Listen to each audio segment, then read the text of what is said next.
Whether cultivated indoors or outdoors, hydroponically or in soil, cannabis requires light, air, water, nutrients, a growing medium, and heat to manufacture food and to grow. For optimum growth, the light must be of the proper spectrum, intensity, and duration. Air must be warm, arid, and rich in carbon dioxide. Water must be abundant but not excessive, and the growing medium must contain the proper levels of nutrients. In this DVD, relying on my decades of experience, both as a writer and grower, I'll teach you how to manage these processes and keep your garden productive, efficient, and green.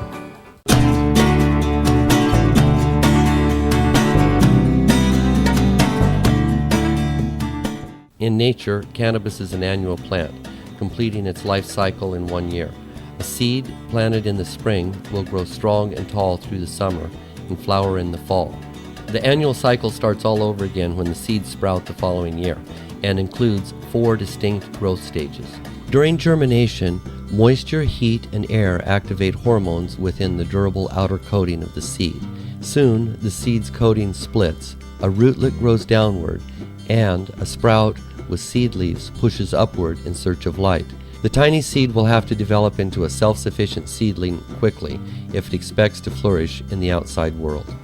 Seedlings require 16 to 18 hours of light to maintain strong, healthy growth. Vegetative growth lasts from the moment a clone or seedling takes root until that same plant matures enough to begin producing buds. Cannabis plants will remain in this vegetative state for as long as they receive 16 to 24 hours of light per day. Cannabis flowers when the days become shorter and plants are signaled that the annual life cycle is coming to an end. This occurs naturally outdoors in the autumn, but must be regulated indoors by the grower. Flowering is triggered by giving plants 12 hours of uninterrupted darkness and 12 hours of light. When fertilized with male pollen, female flowers will produce seeds at this point in the life cycle, but left unpollinated, a seedless or sinsemilla crop will grow. Later in the DVD, I'll explain sinsemilla growing along with other basic techniques growers use to increase the yield and efficiency in their gardens, including a process called cloning, which guarantees all your plants will be females. Also, we'll show you the best methods for taking your fully grown buds through the harvesting process of cutting, trimming, drying, and curing that will ensure the grass that you grow in your own garden can compete with the best smoke in the world.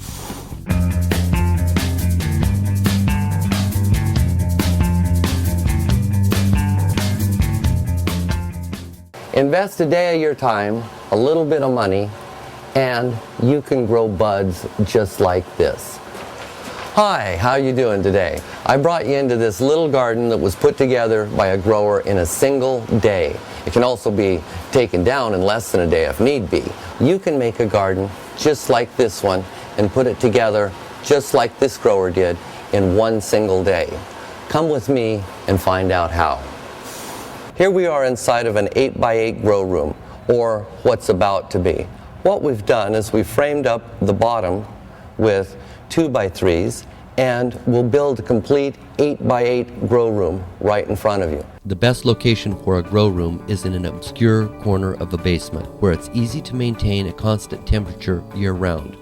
Basements are well insulated by concrete walls and soil. An attic is also a good location, except for the possible heat buildup. Few people venture into an attic that is difficult to access. Outbuildings, garages, and barns not attached to homes are some of the worst places to grow cannabis. Security is much easier to maintain when the garden is within the home.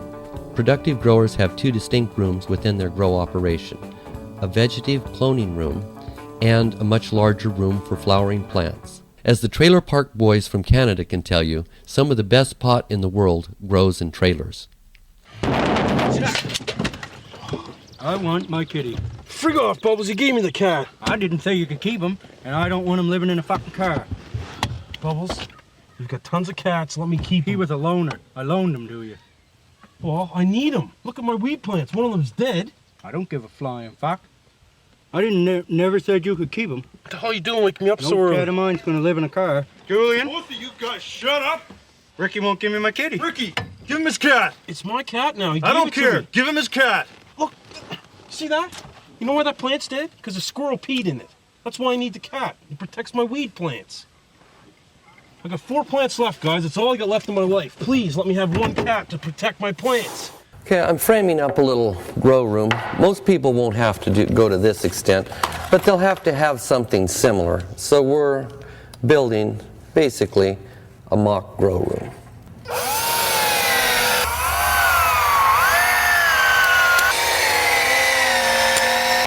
Walk up. Okay, now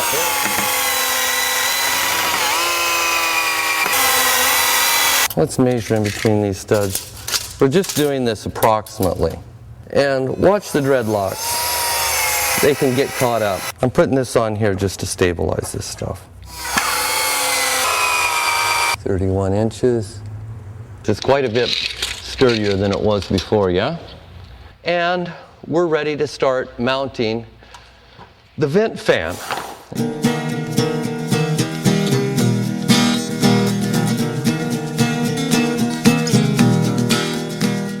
Fresh air is essential in all gardens. Outdoor air is abundant and packed with carbon dioxide, necessary for plant life. Indoor gardens must be meticulously controlled to replicate the outdoor atmosphere. Air should be able to be evacuated from the room, the entire room, in less than 5 minutes. That means we've got to have an entry for the air and an exit for the air. Vent fans are rated in the amount of air measured in cubic feet per minute they are able to move. Okay, let's understand why we need to evacuate so much air and keep the air flowing through a room. A 10-foot square garden will use from 10 to 50 gallons or more of water every week. Plants transpire most of this water into the air, and if it is left in the grow room, humidity eventually increases to 100%, which causes growth to screech to a halt. It also opens the door for pest and disease attacks. Even if your grow room is in a small closet, you're going to need a vent fan. Right here we've got several different kinds of fans. We've got the propeller fan, which is the inline fan. I like these real well. They're not the most expensive fan, but they work and they work well.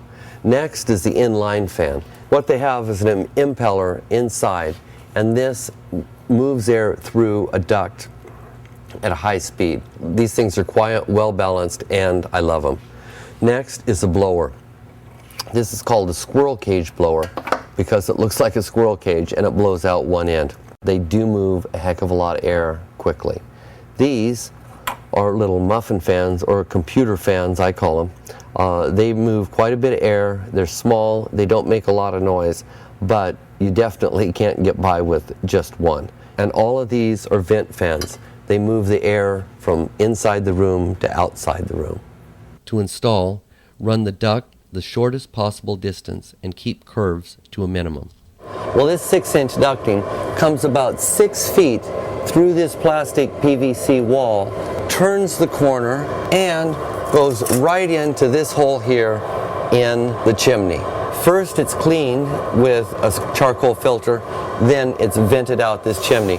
One of the problems you run into in an indoor grow room is smell. A good exhaust fan, vented outdoors, is the easiest way to keep the house from reeking of fresh marijuana. A deodorizing liquid, ozone generator, activated charcoal filter, or a combination of these will solve fragrance problems. This particular one, fits in a 12-inch duct. You just put this in your ducting, it treats the air, takes out all the smell before it's expelled. And these charcoal filters are great. Around the outside is carbon, and on top of the carbon is a dust filter. The carbon actually absorbs the fragrance of cannabis. Some grow rooms have sufficient air coming in via cracks and holes, but the majority require air to be ushered in with the help of an intake fan. Over here, this is what I've been waiting to see. This hole right here is a hole that comes in, and it's for new air. This is a key place for a thermometer and a barometer. If the air comes into the room too cold, say lower than 60 degrees, you're going to have problems. It's going to make your plants feel bad. We don't want them to feel bad now, do we? Other key places for thermometers and barometers are at the level of the plants and higher in the room. So easily it could be 10 degrees cooler at the floor than it is at the ceiling. This 10 degrees will cost you ounces of bud. The ideal temperature range for indoor growth is 72 to 76 degrees Fahrenheit. The ideal thermometer is a day-night or maximum minimum type that measures how low the temperature dips at night or how high it reaches during the day. At night, the temperature can drop 5 to 10 degrees with little noticeable effect on growth rate. The temperature should not drop more than 15 degrees Fahrenheit, or excessive humidity and mold might become problems. Look at the tips, the fringe of this plant here. They're transpiring to keep cool. If they're having trouble staying cool, you're going to see this outward edge of the plant turning up like this. If the temperature lowered just a little bit, then this would go away. And it also means you're going to need to water this garden every day just to keep it cool. Relative humidity is the ratio between the amount of moisture in the air and the greatest amount of moisture the air could hold at the same temperature. The higher the temperature, the more moisture the air can hold. The lower the temperature, the less moisture the air can hold. When the temperature drops, the humidity rises. It's that simple. Measure relative humidity with a hygrometer, an extremely important instrument that will save you and your garden much frustration and fungi. What we've got is 52% humidity in this grow room right now, which is an excellent humidity level for this to stay. Ideally, we'd like to have approximately 50% humidity during flowering and approximately 60 to 65% during vegetative growth. Humidity can be increased with a humidifier by spraying water into the air or by letting a bucket of water evaporate in the room, and can be decreased with a dehumidifier. Circulating the air within the room is incredibly important. The leaf can use all of the carbon dioxide in the zone right around it, and CO2 works for plants just like oxygen works for people. Well, what that means is the more CO2 you give a plant, the faster they'll grow. They can use 5 times more CO2 than naturally occurs in the air. It's very funny, but this little area here can have all kinds of carbon dioxide around it, and then within a short time all of that carbon dioxide is used, and if it's not fluttering, moving, no new air comes in to replace that carbon dioxide. What we have here is a wall-mounted oscillating fan. It looks like about an 18-inch fan, and what it does is it oscillates or turns back and forth and supplies circulation air around the room. And notice it's just above the canopy of the plants. You need a minimum of 1 fan like this for every 100 square feet or 10 by 10 room, but preferably you could use 2 or 3. Now if we take a look at this clone here, just last week the grower came in and stripped all the lower leaves off of it. The smaller buds down here really weren't getting very much light because the canopy is so dense. So it really didn't produce very much dope down here. The ventilation moves up through the plants like this and aerates everything from the top and the side, so it really lowers the probability of a fungal disease, and it also makes life pretty tough for spider mites, which are one of the biggest pests in the garden. And then the third thing is you can look under the garden and see exactly what's going on, so you can tell if there's any problems down here.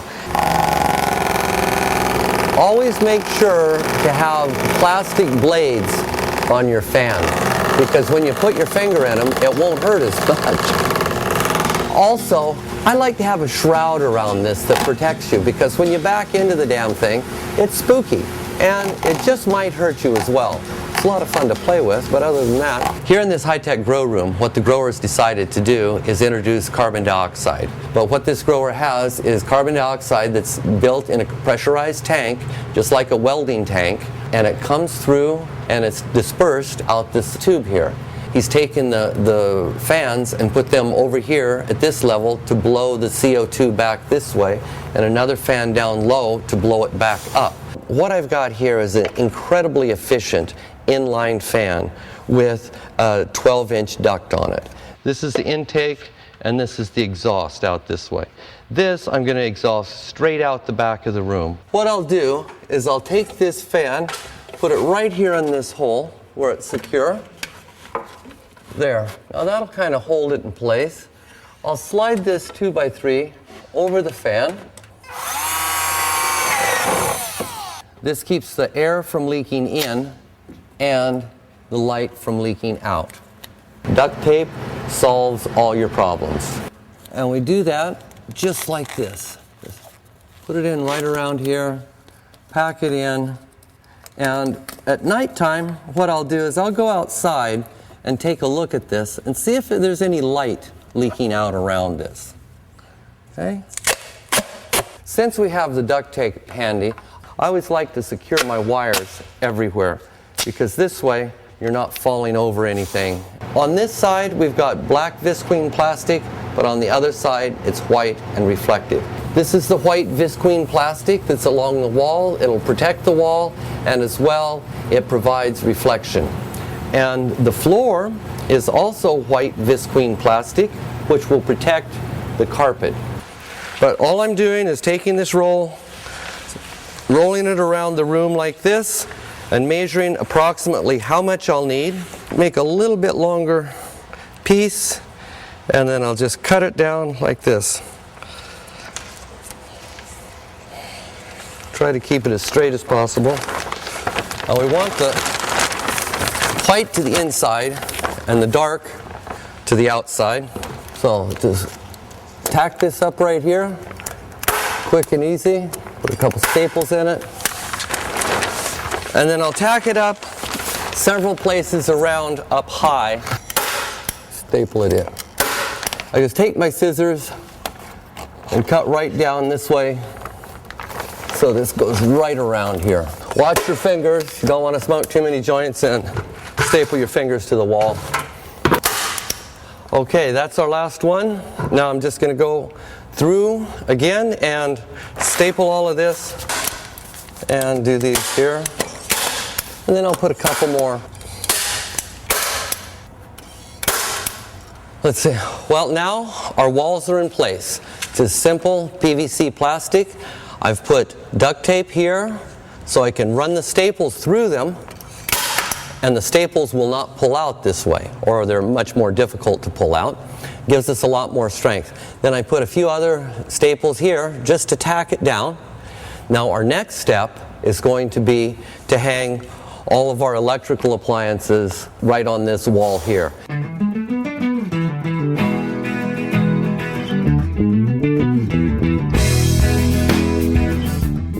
Hey, I've got an idea. Let's talk about a few lights. There's several lights here that I'd like to introduce you to. We've got the 400 watt metal halide here. This is called a compact fluorescent lamp. This one and this one are high pressure sodium 600 watt lamps, and the lamp over here is a high pressure sodium 1000 watts. Right here we have a 250 watt high pressure sodium lamp. Notice the arc tube is long. Next to it is a 250 watt high pressure metal halide lamp. Notice the arc tube is short and fat. The most efficient is the 600 watt high pressure sodium lamp. It's got a higher lumen per watt conversion than any other HID lamp. The lumen per watt conversion is the amount of lumens that are produced per watt of electricity. If we pay 10 cents for a kilowatt hour, and a kilowatt hour is 1,000 watts that burns for an hour, well, we get 140 lumens from a high pressure sodium, we get 120 lumens from a metal halide, and we get 100 lumens from a compact fluorescent. As you can see, we get much more light from a high pressure sodium than we do from a compact fluorescent, and we pay the same amount of money. This is an important factor to consider when you purchase lights. This is one of the largest wattages. It's 1,000 watt high pressure sodium lamp. Here is the metal halide, 1,000 watt. This has the longest arc tube of all of the metal halides. For most growers, I recommend a 400 or 600 watt bulb. That's because they can be placed closer to the canopy of the garden. But you'll have to do some research to determine the right kind of light to suit your needs. We've discussed several types of lighting now. We've got the metal halide, the compact fluorescent, and the high pressure sodium. The metal halide and the compact fluorescent produce a light that's very similar, or a spectrum of light that's very similar to natural sunlight, and the high pressure sodium produce a light that's more like the harvest sun, and it's a bit yellow in color. The closer marijuana is to a light source, the better it grows, as long as it's not so close that heat from the lamp burns foliage. A good question is, how do you know what's too close and what's too far away? What's a good rule of thumb to tell? Well, the easiest way to tell is to hold your hand under here. Light fades quite quickly, and it fades to the square of the distance. So all you have to do is move that lamp a little bit closer, and you get a lot more efficient use of your light. If I put my hand down here about 18 inches away, feels fine and I have no trouble whatsoever. So that's a real good barometer, and that's where these plants are now, at 18 inches. Over here on the side they've come up, but they're still about 18 inches away from the actual light. And here we have a large light hood or reflector with a 400 watt lamp inside. This 400 watt lamp is not nearly as hot as the 1000 watt lamp, and I can put my hand about 4 inches underneath the arc tube, and it's not as hot as it was with 1000 watt lamp when my hand was a foot underneath the arc tube. Another way to tell if your plants are too hot is to hold a thermometer under there. Then you can tell exactly how hot it is. We've got 8 feet by 8 feet. If we want to use the entire room for growing, we would put one light here, one light here, one here, and one here. And notice that the growth is fairly even all the way across the entire crop, which is a very good thing. That's what you want to do, is keep the canopy approximately even. Nearly all stationary lamps have a bright or hot spot that plants grow toward. Yield is increased by giving the growing area uniform light distribution. Rotate plants every day or two by giving them 1/4 to 1/2 turn. Also, move smaller plants toward the center and taller plants toward the outside of the garden. Small plants should be set on a stand to even out the garden canopy. Spreading the light all depends on the reflective hood that you've got. Adding the proper reflective hood over your lamp can double growing area, which means growers who use the most efficient reflective hoods harvest up to twice as much as those who don't. There's all kinds of reflectors. Everybody says they have the best one, but what are the principles that work best? A few things I'd like to say to begin with. One is a hard or a shiny white is going to create hot spots. Any folds or bends in the reflector are going to create hot spots. Mirror images will also create hot spots. The best reflective surface is either a dull or a matte finish or a pebble finish that's a pounded hammer finish. It could be an aluminum color or a silver or a white. It's all about the same. Titanium white's going to be the brightest. Aluminum foil is one of the worst possible reflective surfaces. The foil crinkles up and reflects light at oblique angles. Well, Ricky's got the whole place wrapped in tin foil, like everything. That's the sink under there. Can't even use it. He's been going around the park to people like Mrs. Peterson, asking to borrow tin foil for different things. He says he's cooking and whatnot, all fibs he's telling. The shape should be, well, in a horizontal reflector, it should be a double parabolic with the bulb right in the middle. If it's a vertical lamp, it should be a great big parabolic dome like this. And we'll see examples of both. This parabolic dome reflector is not necessarily the most efficient reflector, but nonetheless it spreads light very evenly throughout the grow room, and it's an excellent reflector to use for vegetative growth, because during vegetative growth stage they do not need as much light. Here we've got a 400 watt metal halide underneath. It's called a cone hood, and this hood is one of the most ineffective or inefficient hoods there is. If you have to use one, go ahead. If not, find something else, because you'll be smart and you'll spend less money over the long run if you use a parabolic over a cone hood. Horizontal reflectors are the most efficient for HID systems and the best value for growers. A horizontal lamp yields up to 40% more light than a lamp burning in a vertical position. You can replicate the movement of the sun through the sky with a motorized light mover. This lamp is moving back and forth about 4 feet. Well, normally this lamp would be 24 inches. above the plants. But since it's moving and it's ventilated very well, it can be placed closer, and that's a very good use of your lamp. Also, if you wanted to work in here at night when it's dark, all you'd have to do is replace this with a green lamp, green light bulb, and you could work here no trouble at all, and it would not affect the photo period whatsoever. That's a real good tip, because many times people want to work in their room at night, but they're afraid to turn on the light. It's not a good idea to turn on the light, but a green light will make that all possible. Here's these duplex outlet. Here's a rheostat for a fan. Here's a humidistat to control humidity, and here's the thermostat to control temperature. So it's all contained in one place. Real simple technology. Anybody can put these up in just a few minutes. What I'm going to do here is I'm going to mount this board right up here, right on top of the plastic, so I've got good access to everything. Okay, now when I put this screw in, I want to put it in nice and slow so it comes all the way through and just barely touches my finger. If you put it in too fast, you're going to be screwed.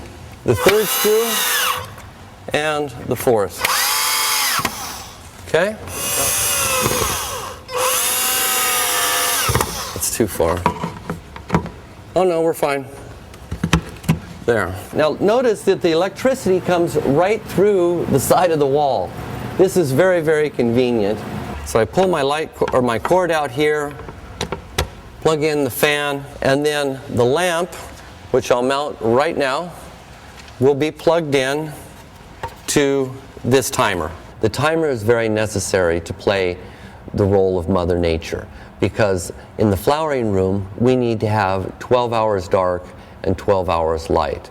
The timer will control this. A timer will also help control irrigation schedules, fan schedules, whatever you'd like. Don't start without having the appropriate timer.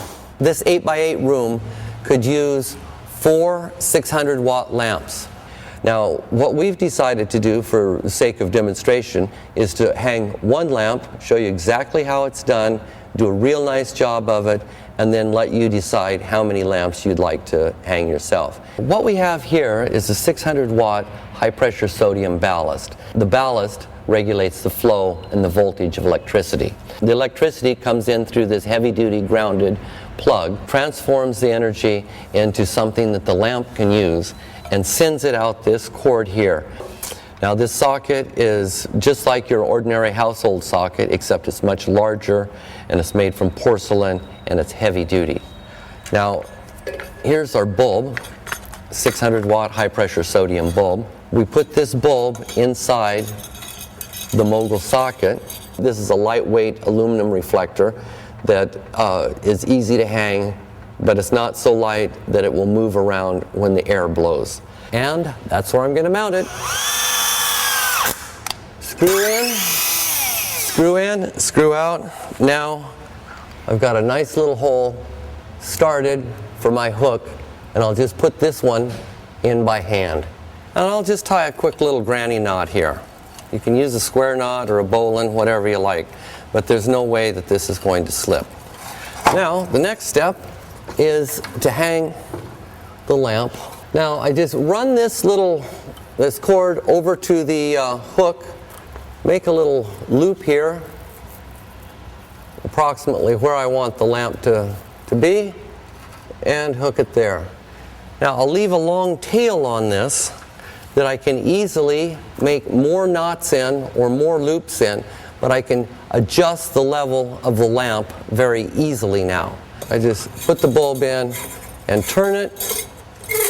Okay, now right towards the end it gets a little difficult to turn, so what I'll do is I'll grab this mogul socket and turn the bulb another quarter of a turn. Remember to seat your bulb properly, make sure it's screwed all the way in so there's a contact at the bottom of the socket. Otherwise the bulb won't start. And I just don't like any of this like oily fingerprints on the bulb. In fact, I think I'll wipe the entire bulb down. Always keep your bulbs clean. I've seen so many dirty bulbs, it's disgusting. And just a little bit of dirt will cut your light transmission by 5 to 10%. The bulb's in, it's tied off here, we can move it up and down, the transformers outside the grow room, up on a shelf where it's safe. We don't like these on the floor because remember, the electricity goes above the waist and the water below the waist. Now, the timer can be set for 12 or 18 hours, even 24 hours if you'd like, depending upon what you're growing. 12 and 12 for flowering, 18 and 6, 18 hours of daylight, 6 hours of darkness for vegetative growth, or you can even run it at 24 hours a day for vegetative growth. Some people like that very well. And it always seems like we need something else. So always leave a little bit of extra room so you've got all of your controls in one place. That way you can take a quick visual inventory of everything and know exactly what's going on in your room. There. Fits perfectly.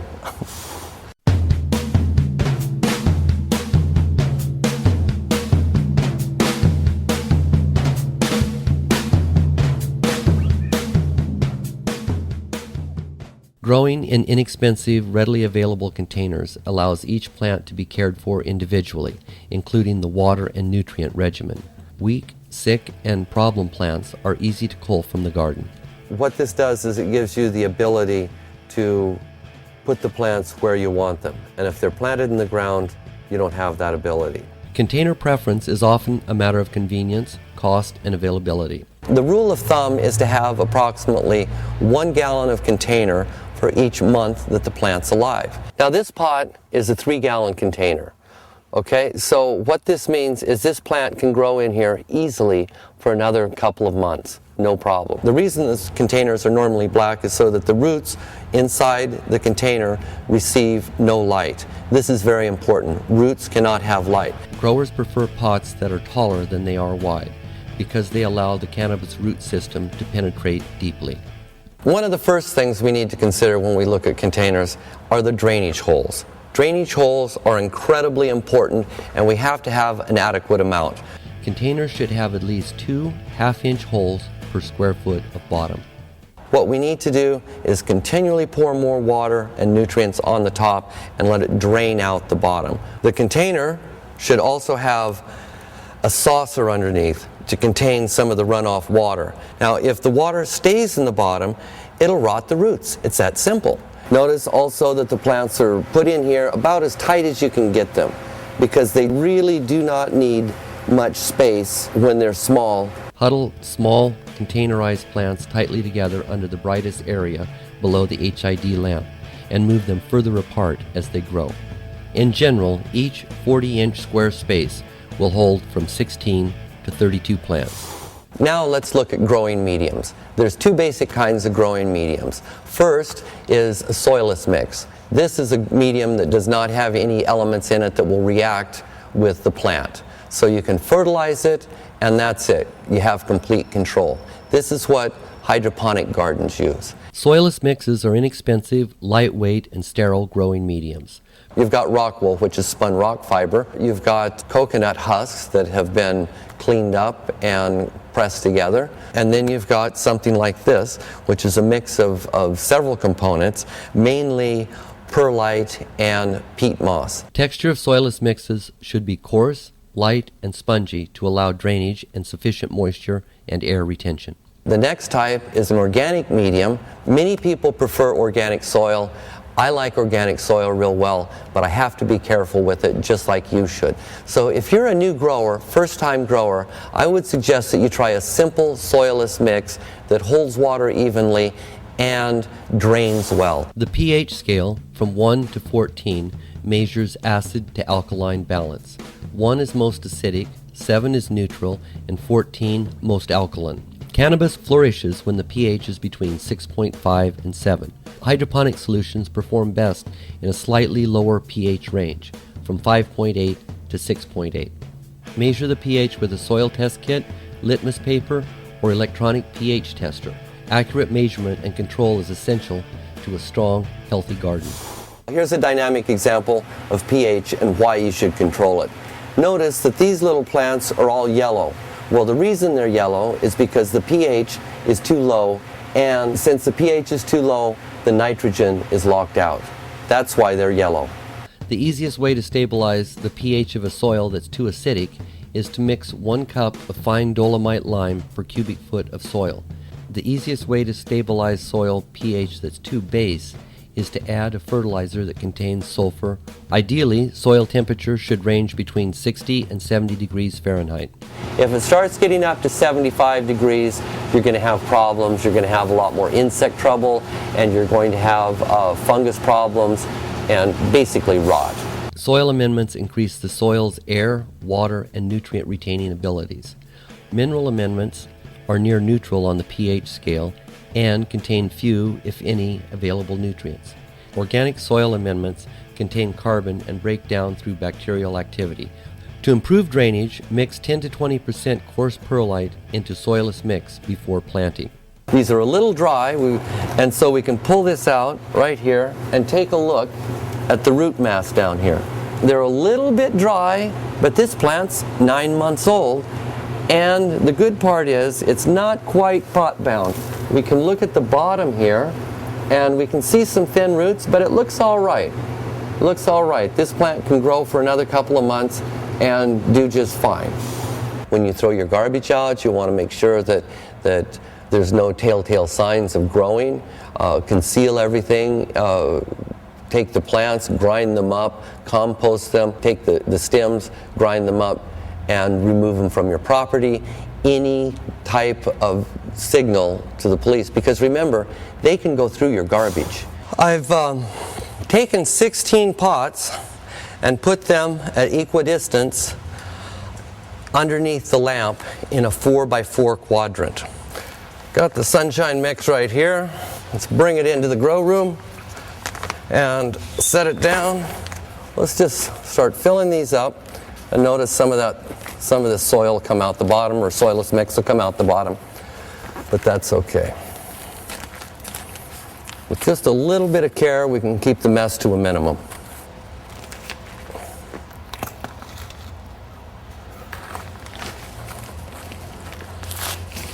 I'll finish filling these pots up and put them on the saucers right there. Now we've got our reservoir that I'm bringing in. Now notice that I always keep a top on our reservoir. There's a couple of reasons for that. The first and foremost is so that the water will not evaporate, because if it evaporates, it'll bring more humidity to our room, and we don't need that.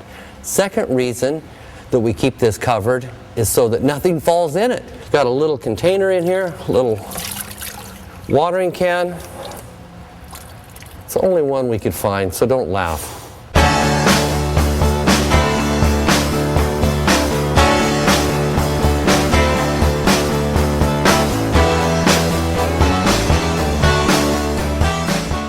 As long as the drainage is good, it's difficult to overwater fast-growing cannabis.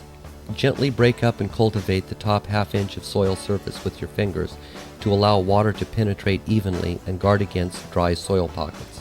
Irrigate soil and soilless mixes when they are dry 1/2 inch below the soil surface. Use plenty of water and allow at least 10% runoff during each watering. The concentration of calcium and magnesium indicate the hardness of your water. Water containing 100 to 150 milligrams of calcium per liter is acceptable to grow marijuana. Reverse osmosis machines are the easiest and most efficient means to clean raw water. A reverse osmosis machine uses small semi-permeable membranes that allow pure water to pass through and filter out the dissolved solids from the water. And that's what we use to give the plants, because that water is much easier to deal with. Nutrients are elements that a plant needs to live. Carbon, hydrogen, and oxygen are absorbed from the air and the water. Other nutrients are absorbed from the growing medium and nutrient solution. Supplemental nutrients supplied in the form of a fertilizer allow marijuana to reach its maximum potential. You're going to spend a lot of money on different fertilizers. Pay attention, look closely. Fertilizers help you, but at the same time, they're expensive. Basically, you need two kinds of fertilizer when you're growing marijuana. One for vegetative growth, which is a high nitrogen fertilizer. Later, when you change the photo period, you want to change your fertilizer to a flowering fertilizer. So you want to have a low nitrogen and a high potassium and a high phosphorus. And of course you have to use a micronutrient. In this case it's Flora Micro.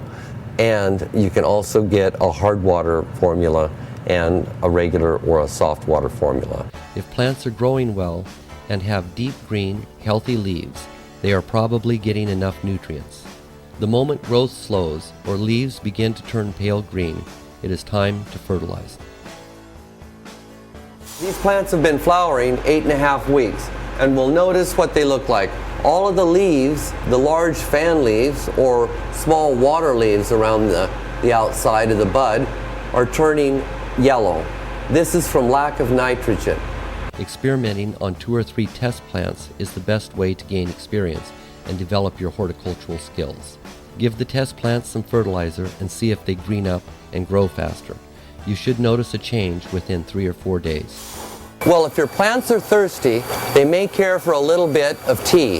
That's organic tea. And this pillowcase is full of llama manure and sheep manure. And this stuff is a great mix for vegetative growth. So what happens is this is soaked in here for several days, and then the water is used as fertilizer.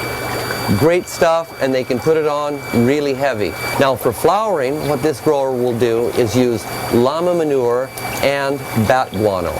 Different mix, it's got a high phosphorus content and potassium as well. Works great for flowering. Okay, there's a 2,000 gallon an hour pump, and he just hooks on the garden hose to it here, and on the other end he's got this water wand with an on-off valve, and he waters away. And at the other end of this water wand is a breaker head, and this breaker head mixes water and air together. It aerates the water just before it's applied to the plants.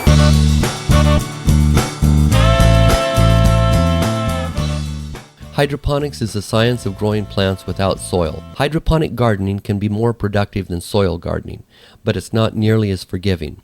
Soil works as a buffer for nutrients and holds them longer than inert hydroponic growing mediums.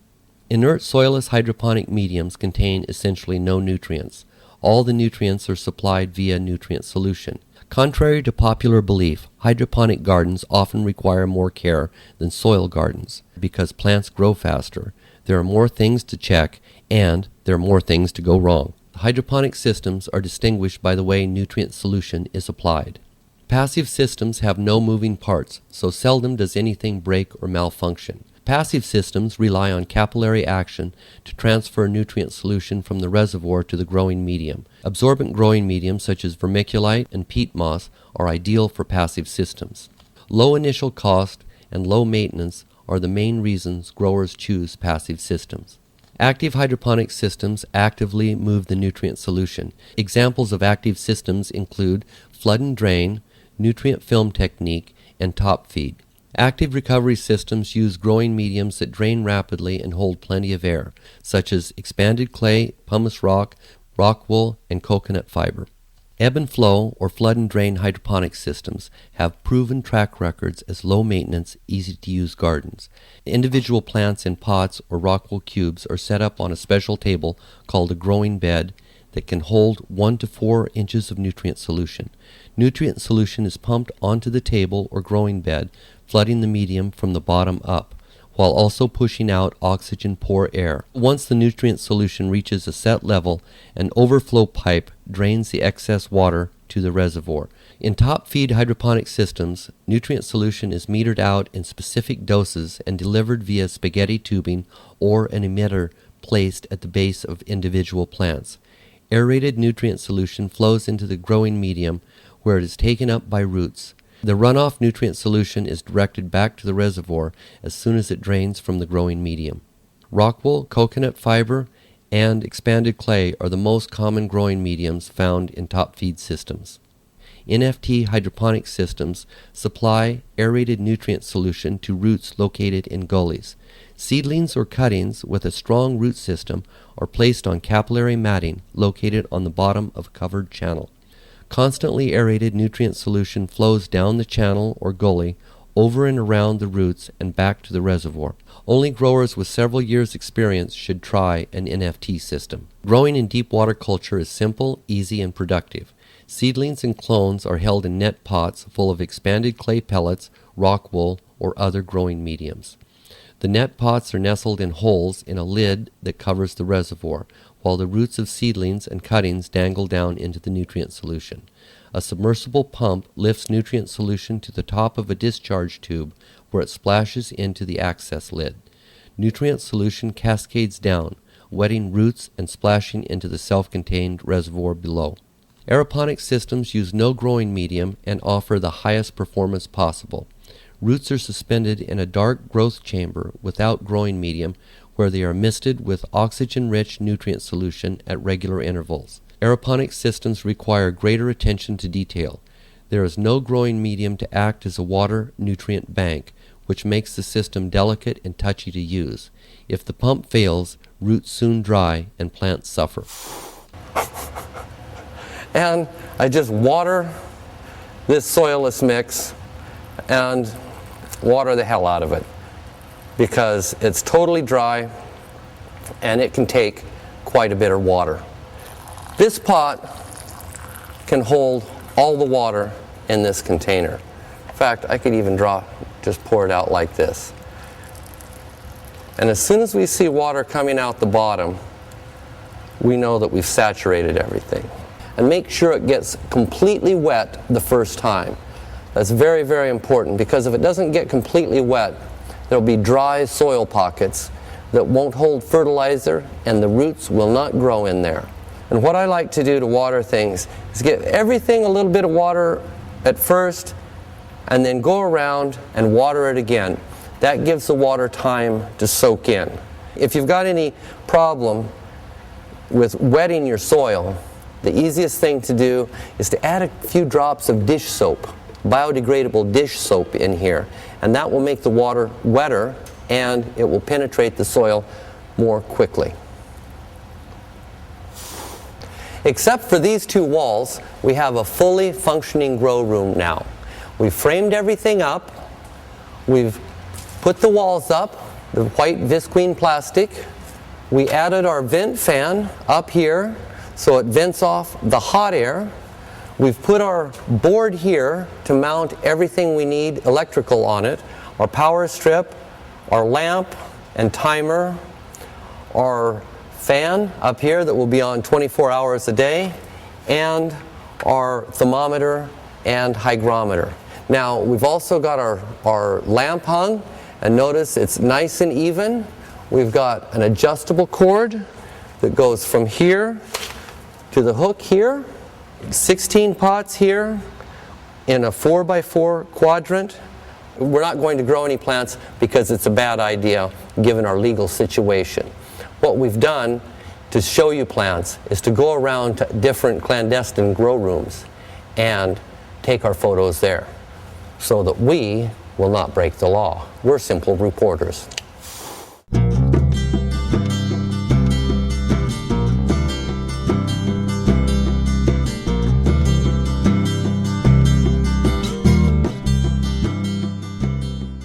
Seeds result from sexual propagation and contain genes from both parent plants, male and female.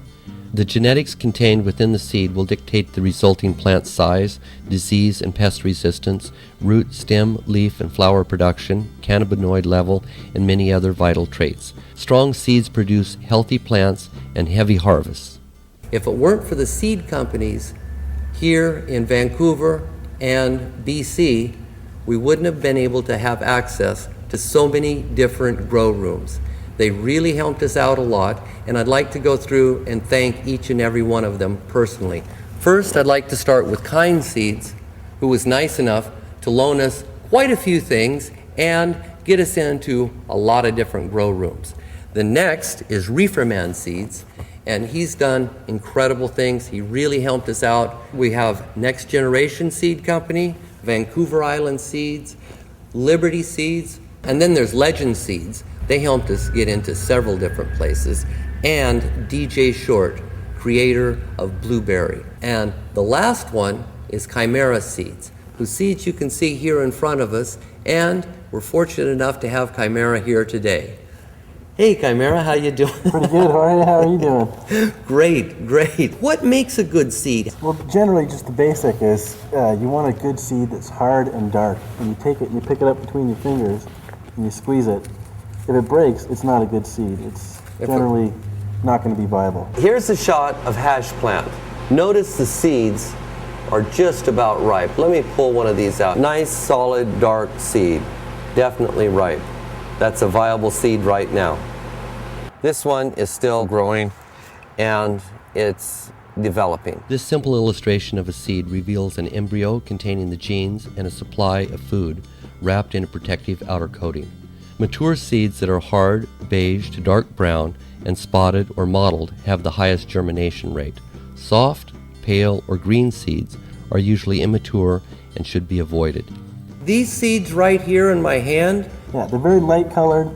They don't weigh very much, and when you squeeze them between your fingers, they just snap. oh yeah, that could easily be bird seed. Store seeds in a cool, dark, dry place and make sure to label containers. Some seeds will remain viable for 5 years or longer when properly stored.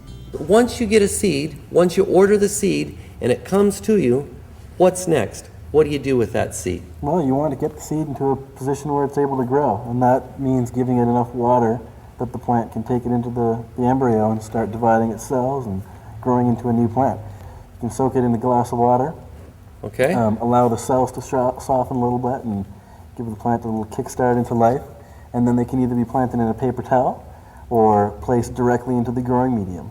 Soaking seeds in water allows moisture to penetrate the protective seed shell.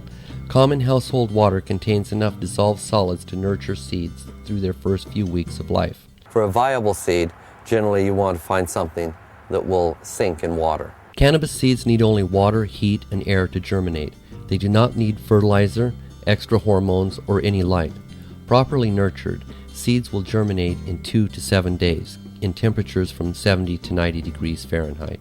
During germination, the outside protective shell of the seed splits, and a tiny white sprout called the root or taproot pops out. Next, cotyledon or seed leaves emerge from within the shell as they push upward in search of light.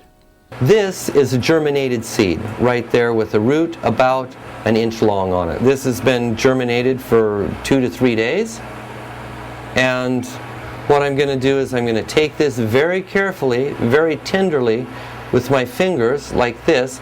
I actually could use tweezers that are very delicate, and then I'll take this and carefully put it into this hole here, a pre-drilled hole, and set it down like that. Push it down. Notice my fingers down about 1/4 of an inch, and then I'm pushing the top in. So now this seed is in really good contact with the rock wool cubes here. Plant seeds twice as deep as the width of the seed and use a medium such as ProMix, which allows adequate airflow. Cannabis seeds grow best at 78 degrees Fahrenheit. Once germinated, move seedlings to a slightly cooler growing area and increase light levels. These tall, thin plants here were a seed exactly 1 week ago. And this one here, the last to germinate, has the cotyledon or seed leaves on it. In a few days it will develop true leaves, which are the serrated leaves with the veins in them. During seedling growth, a root system develops rapidly, while green, above-ground growth remains slow. The new, fragile root system requires a small but constant supply of water and warmth. Too much water will drown roots and often leads to root rot. Lack of water will cause the infant root system to dry up. Underneath the tray is a heating mat, and this heating mat heats the growing medium so it's a little warmer, and if the growing medium stays a few degrees warmer, the roots will grow faster. Well, here I am in a breeding house or a house full of seedlings. Seedlings require at least 16 hours of light daily and require less intense light than they will need at later stages. If you order 10 seeds and germinate them immediately, expect that only 2 or 3 will grow into strong super females. The rest will be male, weak, or not germinate at all.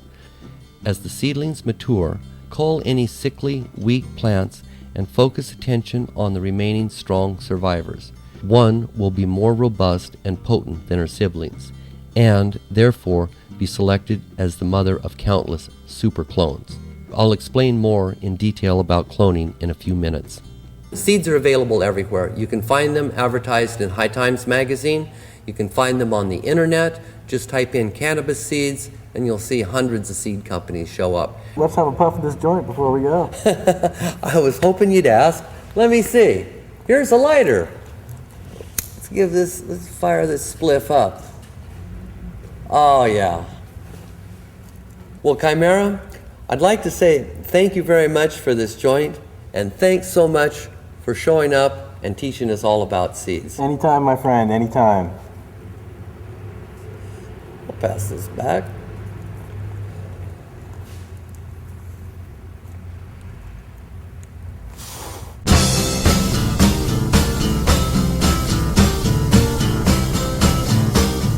Okay, here we are on Vancouver Island, and we're going to make clones.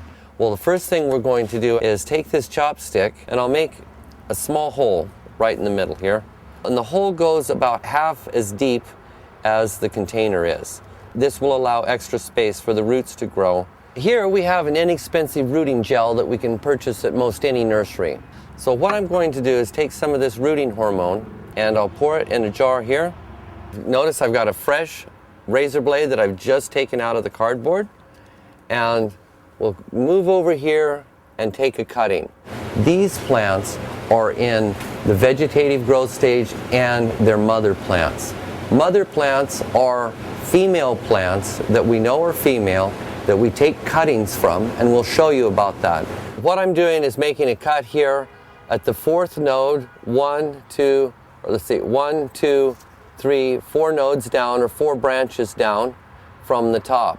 And I'm making the cut on a 45-degree angle, and I made the cut on the 45-degree angle so there'll be a little bit more surface area here at the base of the stem for roots to initiate. Now what I need to do is trim off a couple of branches, and notice I'm trimming it off so that there's no extra little spurs here on the plant. Now, roots will initiate out of each one of these cuts and out of the bottom. So what I do next is I'll take this, smear it around a little bit in this root-inducing gel. I'll take this hormone-coated stem and place it down in the soil, and careful not to let any of that root-inducing hormone fall off, okay? And then I backfill so that the soil comes in good contact with the stem. Let's do another one here. This one, I'll go down just the 1, 2, 3, 4 nodes, make a 45-degree angle cut, trim off a couple of branches and leaves so there's no little spurs or anything to rot underneath the soil line. And I'll do the second one here. And remember, roots will initiate out of any cuts. I just put a little bit in here because we're only going to do a half a dozen. And once I use this hormone, I don't want to put it back in the container because it could contaminate it. Now I've got root-inducing hormone all over the stem. I carefully set it down into the soil and backfill around it. Make sure, and you can push it pretty hard down to make sure that there's good contact with the soil. One of the things that we have to be concerned with is when we cut a tip of a plant off, there's no root system to supply water to the leaves. So what we're going to do is mist the top of these plants, or mist them a little bit so there's some water on the leaves so they have a little bit of humidity around them and they don't dry out real fast. Because as soon as we're done here, we're going to put these under a humidity dome. And roots will start on this plant within the next 7 days, and within 14 days it'll be a complete root system, and this should be ready to transplant. There's all kinds of mediums that you can take cuttings in. One of them is rock wool. Another one that people like very well is Oasis cubes. There's Jiffy peat pellets, sunshine cutting mix, coconut husks are also work very, very well. So it pretty much depends upon what you're comfortable with and what you like to use. So what I've done here is I placed this little cutting into a rock wool cube, and the rock wool has been soaked for 24 hours in a solution with a pH of 6, because that's the pH that roots grow best at. I stuck it in a pre-drilled hole that's about this deep, and that's how long the stem is within this cube. And that gives the roots plenty of room to grow down below. Now, at this point, I'm going to take this cutting and put it right over here with the other ones. And it's sitting on a bed of perlite, this white fluffy perlite that lets the water drain out but still holds moisture really well in between the pieces of perlite, and it creates a nice humid little environment. Right after this, what I'm going to do is I'll take one of these domes and place over the top of all of these cuttings here.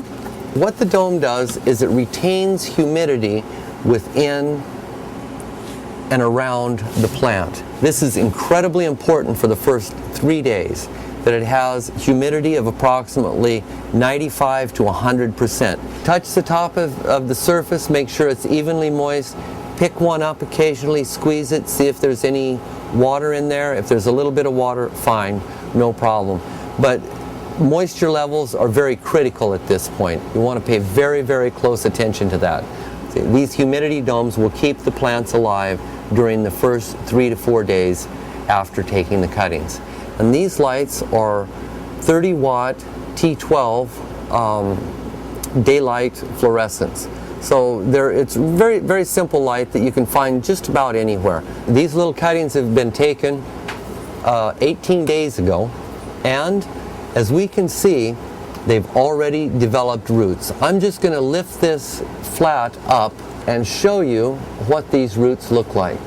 They're mixed with perlite, but we've got some incredibly strong, vivacious roots.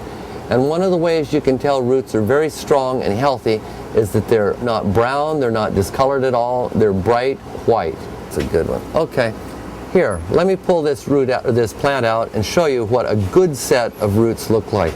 This plant is ready to transplant. It's got long, strong roots that are very, very healthy. Many people transplant the plants when there's not enough root mass on it.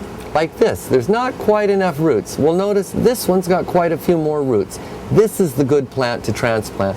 This one, I would wait 3 or 4 more days until it grows a few more roots, because once we transplant this into the vegetative growth room, into a larger pot, we're gonna push the heck out of it, and we want it to grow as fast as possible, and a lot of roots are what we need. Once a seedling establishes a strong root system and foliage growth increases rapidly, it will enter the vegetative growth stage.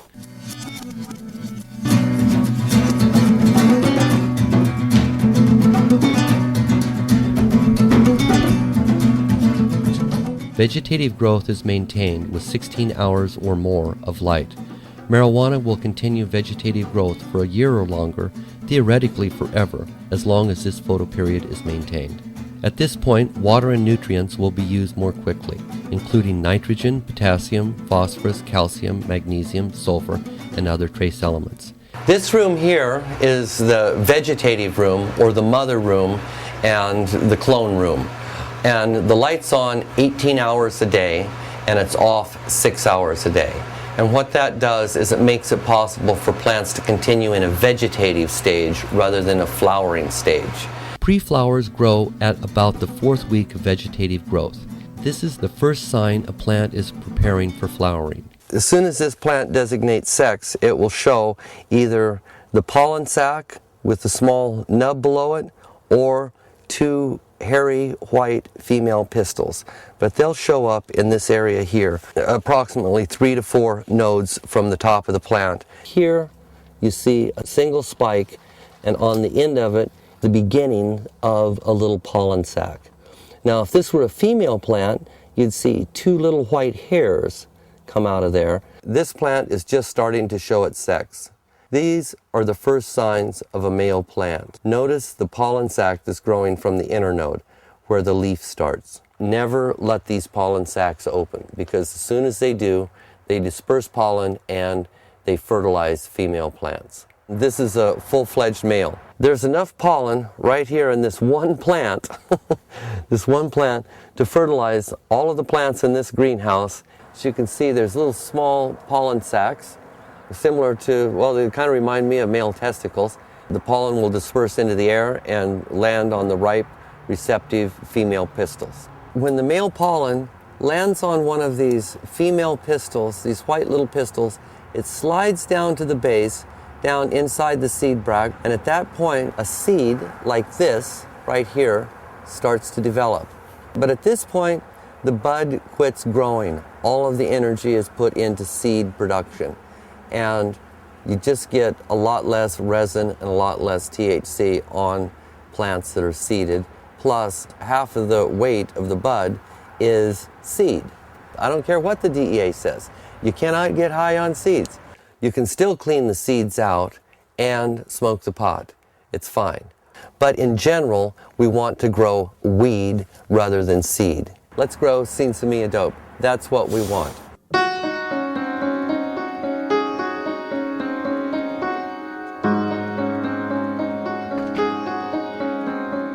Okay, once your plant gets big enough, it's going to outgrow its container. So at that point, you're going to need to transplant it to a larger container. Signs of root-bound plants include slow, sickly growth and branches with excessive distance between limbs. To check for root-bound symptoms, remove the plant from its pot and examine its roots to see if they are deeply matted on the bottom and surrounding sides of the pot. If we just take this plant here, move the container a little bit, touch the container, and then gently pull it off, we'll see that there's roots everywhere around the edge of the container. This plant is pot-bound or root-bound. These roots don't have anywhere to go. Tiny root hairs are very delicate and may easily be destroyed by light, air, or clumsy hands. In order to keep this plant growing quickly and give enough room for the roots, we'll transplant it into this 3-gallon container full of organic mix. Always transplant into the same or similar type of growing medium. Now the first thing I'm going to want to do is to open a little hole in this container. I'll open it a little bit more, and then I'll just take this very carefully and set it down in the container and backfill around it and push the soil into good, strong contact with the root system. Now I'll just give it a good watering, and I'll tell you, this is really important. You give it lots of water. Do not be afraid to overwater this plant because you can't. Now we'll just wait for this to drain on down, and that's it. That's done. It's that easy. Do a few hundred of these, and you'll get the hang of it. Once transplanted, cannabis requires low levels of nitrogen and potassium and increased quantities of phosphorus. Photosynthesis and chlorophyll production are slowed, as are water and nutrient absorption. Transplant late in the day so transplants will have all night to recover. Also, give transplants filtered, less intense light for a couple of days. Holy fuck, man, we got a major situation here. What, the squirrels again? It's not squirrels, man. This is much bigger than fucking squirrels. Look at these little black specks. What are they? That fucking thing. What the hell is that? Fuck, you know what's going on here? What? Dope-eating insects, man. They're gonna fucking wipe out the whole crop, just like happened to me in grade 7. Remember that? Ricky, this can't be happening, all right? Pests, fungi, and diseases can all be prevented, but if allowed to grow unchecked, they can devastate the garden in a few short weeks. Insects, mites, and maggots slither into the grow room, eating, reproducing, and wasting weed. Fungi spores are present in the air at all times. They may be introduced by an infected plant or from air containing fungus spores. Disease attacks sick plants first. Strong plants tend to grow faster than pests and diseases can spread. Cleanliness is the key to insect and fungus prevention. The grow room should be totally enclosed so the environment can be controlled easily. Keep the floor clean. Keep all debris off soil surface. Growers and their tools often transport microscopic pests, diseases, and fungi. Disinfect tools by dipping in rubbing alcohol or washing with soap and hot water. Wash your hands before touching foliage and after handling diseased plants. Remember, it's much easier to prevent the start of a disease than it is to wipe out an infestation once it takes hold. Let me take a look over here. Now on this plant, we can see some adult spider mites and some eggs.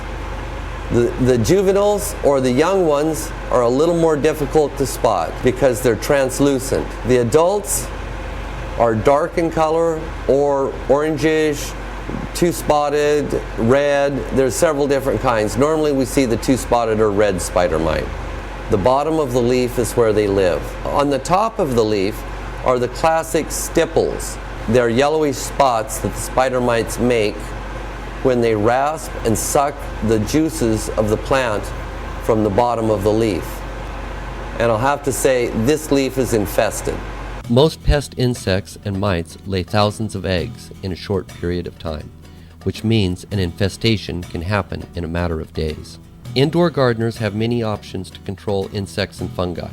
I prefer natural organic sprays such as pyrethrum and neem, and will only use harsh chemicals as a last resort.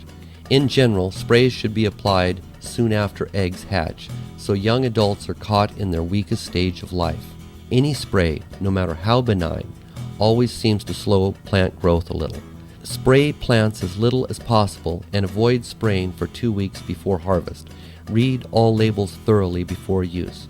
Use only contact sprays that are approved for edible plants. Wait until cuttings are rooted and seedlings are at least a month old before spraying. Man, books make it so much easier to understand, like really hard thinking and stuff. They make it a lot clearer. Holy fuck, man, here it is. Look at this. This guy had some sick plants, and all he did was he fucking quantratine in them. We just gotta quantratine the plants, man. Ricky, where's that? Where did it say Right that? fucking over there. Quarantine. All right, we gotta quarantine the plants. That's what I said. Ricky, watch the road. I am watching. We're cool, man. All right, here we go. All right. We've got to find another parasite that's gonna feed off these little parasites. What does that mean? A parasite? Oh, there's a picture of it right there. There's spider mites. Spider mites? Oh man, that's not good, Julian. Wow, Those little so what do you mean? cocksuckers, they'll kill everything, man. I heard about those All right, fucking just a things. They're second, just a nasty. second. Chill out. Okay, it says here to use ladybugs. Ladybugs and spider mites. No way. Watch the road, Ricky. You're fucking scaring the shit out of me here. That's it, man. Ladybugs. Where the fuck are we gonna get some ladybugs? I'll get some ladybugs, man. Don't worry about it. This ladybug was released here by the grower. Whoops, there it goes. The ladybug was released here about a week ago.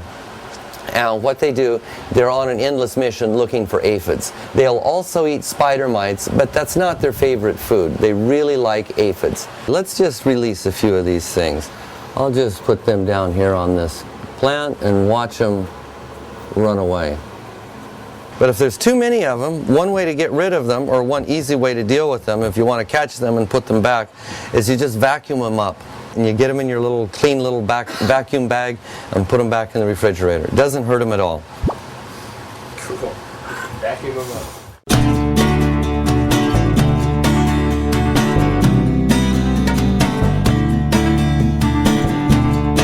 Here we have one of the classic strains of all time, Panama Red. This has been a favorite of mine for years. The first time I smoked this plant was in Costa Rica, and that was, some 30 years ago. It's a classic sativa. Look at the size of this leaf. The blades are huge. This is a classic indica or afghanica leaf, however you want to look at it. But notice it's very, very broad leaf and short. Both these plants are approximately the same age, and you can see how much more robust the indica plant is than the sativa. This is going to be probably your biggest indicator of what type of plant you have. The sativas have a much fluffier, lighter bud than the indicas. The sativa can often be 20 feet tall, 4 meters or more. That's a tall plant. They've got a huge root system, and they're much more drought tolerant than the indicas. The sativa takes longer to grow. The high is more of a soaring, never-ending high. The indica, the high with it, is more of a lethargic, heavy stone, a body stone, if you will. Indica is much more dense and strong, thicker and heavier. The indicas do not grow as tall. They're short, squat, and bushy, They can take more cold than the sativa, and overall they're just a tougher plant. And what does the beginning grower need to grow? Indicas in general are easier to grow than sativas, but it just kind of depends on the variety. What I would suggest is to use a cross between an indica and a sativa and get one that's good for beginners, such as a Northern Lights cross.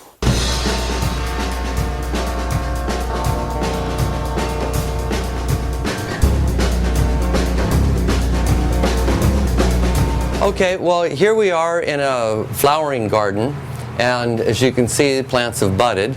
Cannabis flowers when the days become shorter and plants are signaled that the annual life cycle is coming to an end. This occurs naturally outdoors in the autumn, but must be regulated indoors by the grower. Ideal female plants grow squat and bushy with branches close together on the stem and dense foliage on branches. In most commonly grown strains, the first signs of female flowers appear 1 to 3 weeks after inducing flowering with a 12-hour photoperiod. What that means is it's 12 hours of light and 12 hours of uninterrupted darkness every 24 hours. That induces flowering. The 12-hour photoperiod, or the 12-12 day-night cycle, is induced usually when the plants are approximately 1 foot tall. That would be about this tall right here, about 1 foot. This plant over here has just started to flower for about 10 days. And what you have is the beginnings of a flowering plant. The little white pistils are starting to show. Female flowers initially appear at the top of the terminal or uppermost bud and gradually develop on lower branches. Flowers have 2 small, 1/4 to 1/2 inch fuzzy white hairs called pistils that form a V. This set of pistils is attached at the base to an ovule. It's self-contained within a light green pod called the seed bract. The entire thing is called a calyx. Pistil-packed calyxes form dense clusters or buds along stems. Buds put on much of their harvest weight as they swell during the last 2 or 3 weeks of growth. When a female is flowering at its zenith, the pistils swell in size and also change in color, most often from white to amber and eventually reddish brown. Yeah, I fucking hate harvesting. I like planting the things and watering them and looking after them, talking to them. I don't like fucking harvesting. You like smoking them, don't you? I like smoking them.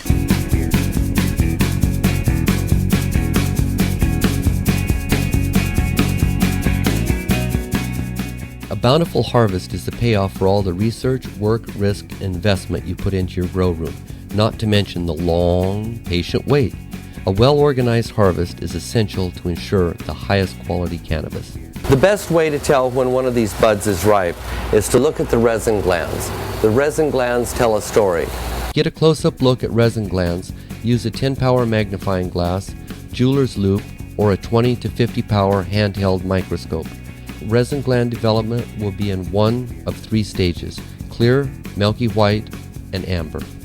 The best time to harvest Sinsemilla is when THC production is peaked, but not yet started the degradation process. Sinsemilla flowers are mature 6 to 12 weeks after the photoperiod has been changed to 12 hours. Established indoor varieties tend to go through 4 to 5 weeks of rapid bud formation before growth levels off. Peak harvest takes place 1 to 3 weeks after growth slows. Avoid the taste of organic or chemical fertilizers in harvested buds by flushing with plain water or a clearing solution 7 to 10 days before harvesting. Do not water for a day or 2 before harvest. The soil should be fairly dry, but not dry enough so plants wilt. This will speed drying time by a day or more and not affect the quality of the end product. And most importantly, plan in advance where you will securely dry all that bud before you cut it. Well, there's these guys sleeping right over there. I don't know who they are, but I want to keep it quiet. So here's the deal. We're going to harvest now. Get down here so we can see this.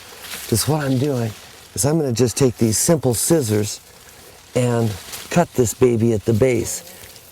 It'll be a little bit hacking, but not bad, especially if I bend it and hack it. Here we go. Now, we're going to take this bud, this beautiful bud of Love Potion number 1, over to the trimming teepee and put some nimble fingers to work. Proper handling is the key to retaining THC potency after harvest. Prolonged exposure to light, temperatures above 80 degrees, friction from fondling hands, and damp, humid conditions should be avoided. THC exists only in the leaves, flowers, and glandular trichomes, lovingly referred to as resin glands or simply trichomes. All right, boys. Time for the final test.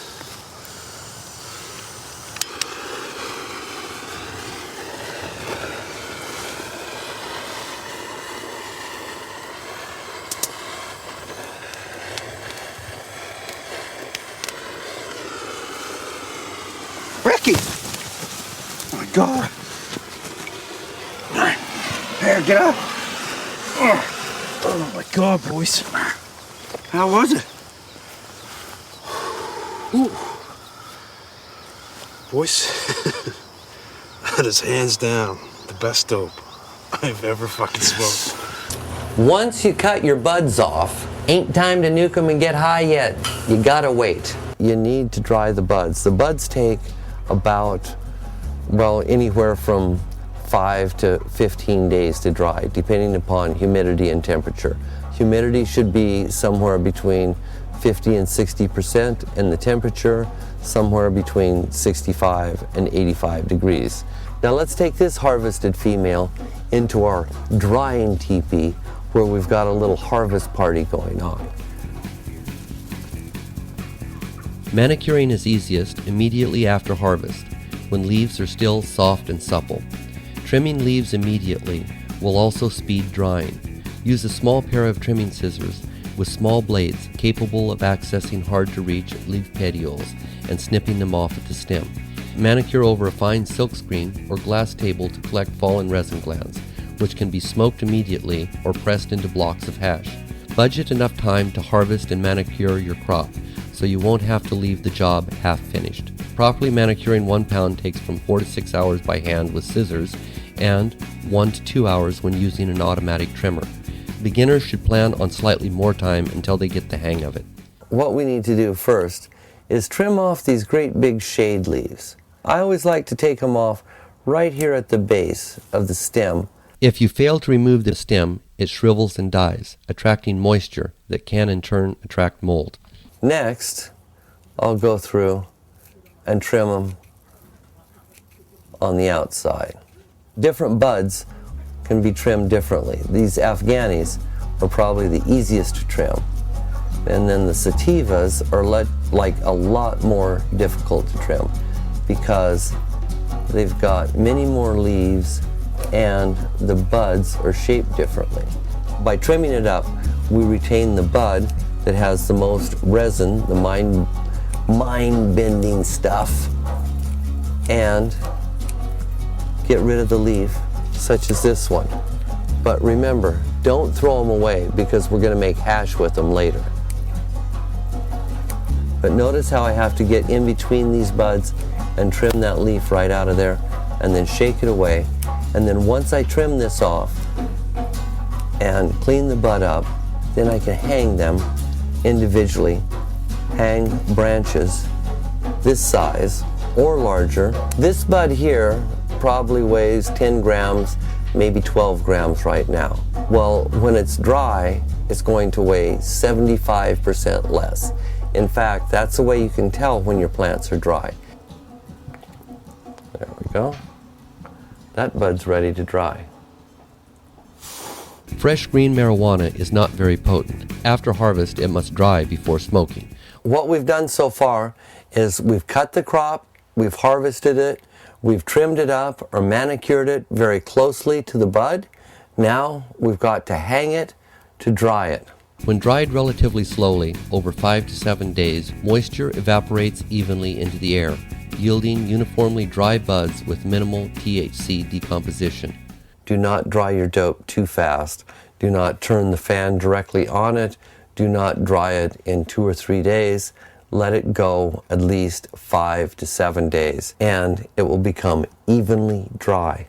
That's what we're looking for, even dryness. Inspect drying buds daily for any signs of fungus, mold, and spider mites. What we'll do is we'll leave this hanging for the next week maybe 10 days even. And when it's dry enough for the stems to break, instead of fold like this, they'll clearly break and crack. Cut a branch off and bend it like this, and if it snaps, that means it's dry enough to start the curing process.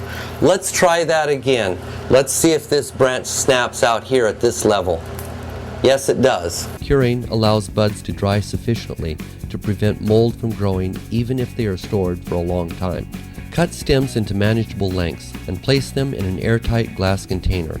Gently pack as many buds into the container as possible without damaging them. Leave the containers in a cool, dry, dark place.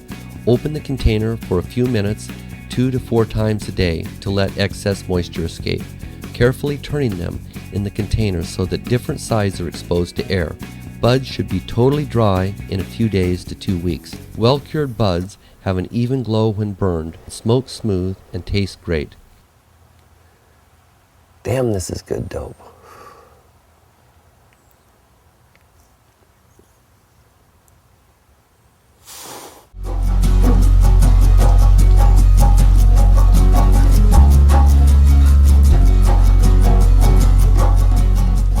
So, you've made the harvest, the buds are hanging, you've done the trimming. What do you have left? All this leaf. What are you gonna do with this? Smoke it? I don't think so when you've got all those great buds. So, let's make some hash out of it. We're gonna take 100 grams and make 10 grams of hash. Some of this hash will be very, very high quality. How are we gonna do it?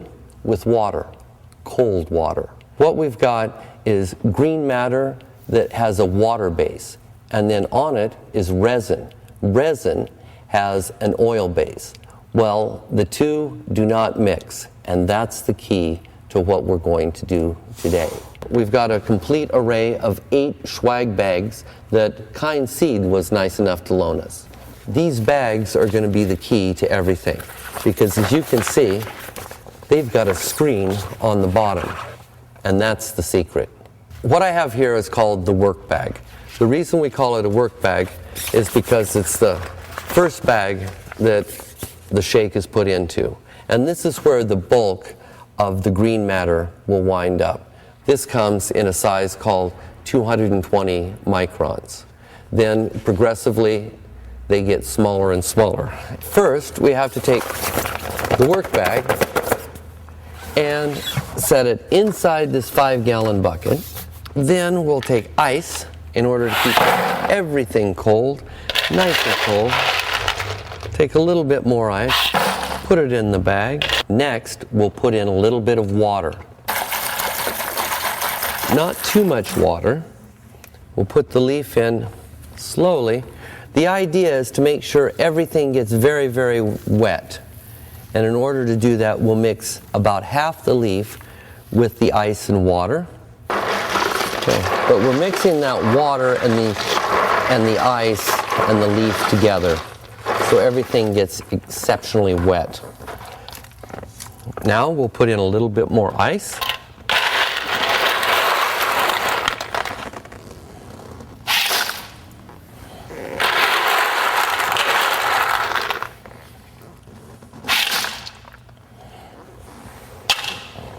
And the balance of the leaf.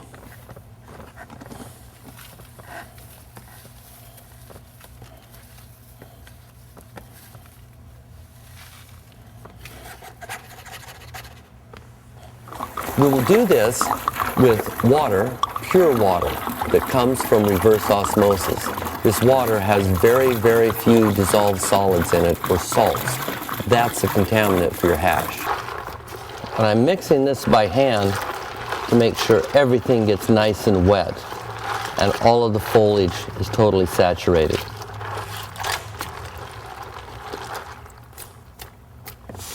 What we need to do is agitate the water, leaf, and resin in order for the resin to separate from the leaf. And to do this, let's use this small little egg beater, electric egg beater that we find in most kitchens. As we're mixing everything up really good, I'll pull the bag up. I want to make everything mix really, really well.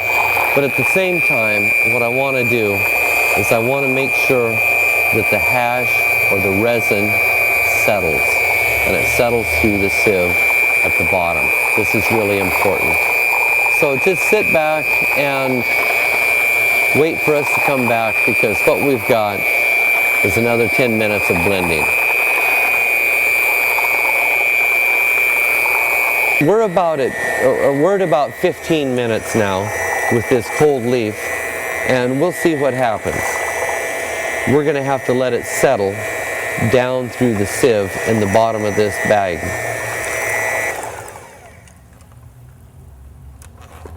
Look at that dough. Let's just knock this off of here. And oh boy, it just feels a lot different. Feels like all the resin's in the bottom of the bag. What we'll do now is stack these bags inside of this bucket, and notice that we're starting with the 23 micron size, the smallest of the small screens.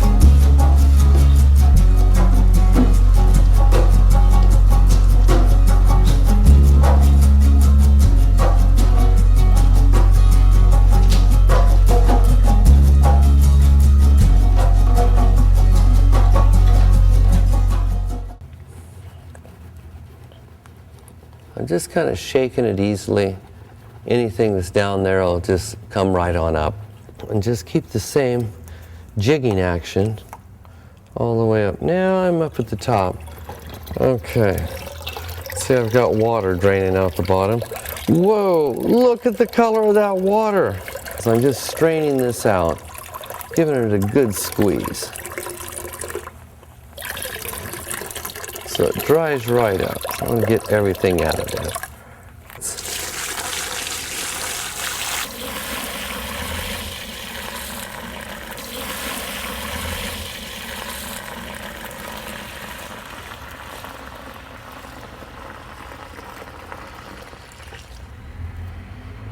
I'm jigging this bag up and down so as to let the water fall through and the resin remain.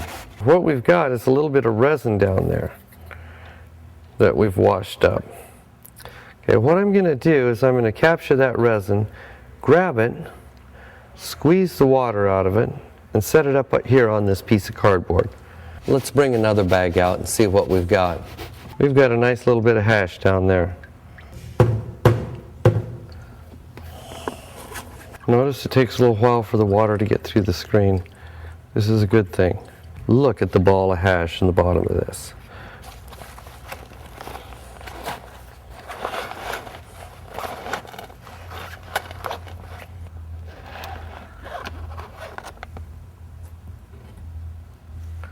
I've got several grams here. I'm just bumping this apart. Now this is going to be at least 25, maybe 30% THC. So we'll take a closer look at this one and all the rest of the hash that we separate tomorrow when they're dry. Well, I'm real excited about this gold I have in my hand, because we converted this from the leaves, the green leaves. So essentially we've got green to gold. Well, I remember a few years ago, many of my friends would actually throw their old leaf away. In fact, some of them even bought shredders so they could shred it before composting. Well, little did they know they could turn it into this green gold. And it's been drying for 12 hours overnight, and it's got kind of a grainy consistency, but it's definitely dry enough to smoke. So let's see what we've got here. In the first pile, it came from the third bag, 158 micron bag. That's how big the sieve is in the bottom of the bag. And it produced about a half a gram of fair hash. But notice, I don't know, it's hard to see this, but it falls apart. It acts a little differently than the other hashes. Okay, this one from 129 micron screen in the fourth bag has a little bit more oily consistency, I guess you'd say. It sticks together a little bit, but it's still grainy. The third one, which comes from the fifth bag, is the fifth bag, a 74 micron screen. Now that means they're getting a little bit smaller, quite a bit smaller, And we've got some real resin heads here. This is, you press it and it really sticks together. It's a bit grainy, but it's a whole different consistency than the other one.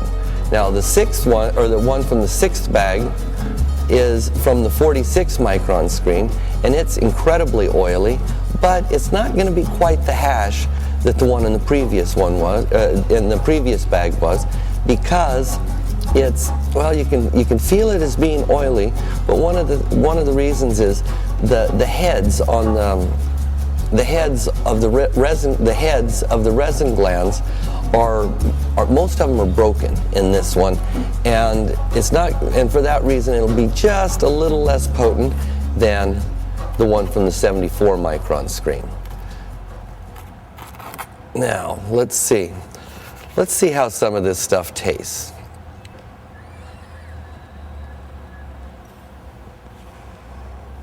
This is so good, I've got to offer the cameraman one.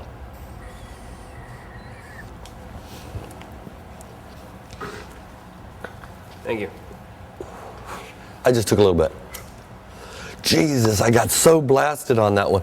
Yeah, the first take went really well, and then after that I got stoned, and then it slowed down. But it's not bad. No, it's good. That was great. Between the three of them, that was good. Okay. All right. Thank God for autofocus. Okay.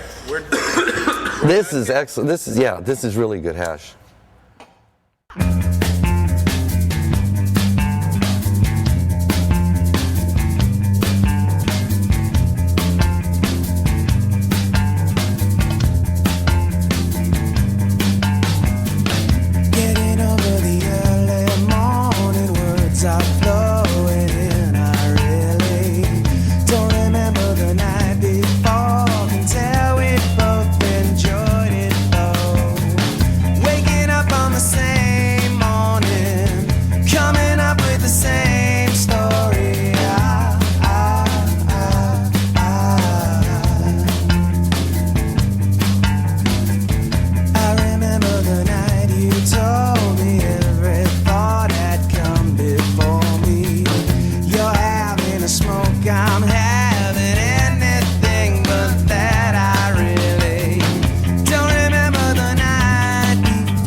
Camouflaging plants is fairly easy. You just have to get them into dense foliage and make sure there's a lot of the similar colors and different leaf shapes around the cannabis. From a distance, you really can't see this stuff. It blends right in, the sun shines across it, breaks the light, breaks the leaf shape. So the key is to have a lot of foliage around these plants. The ducks, the geese, the loons, the crows, and the loons.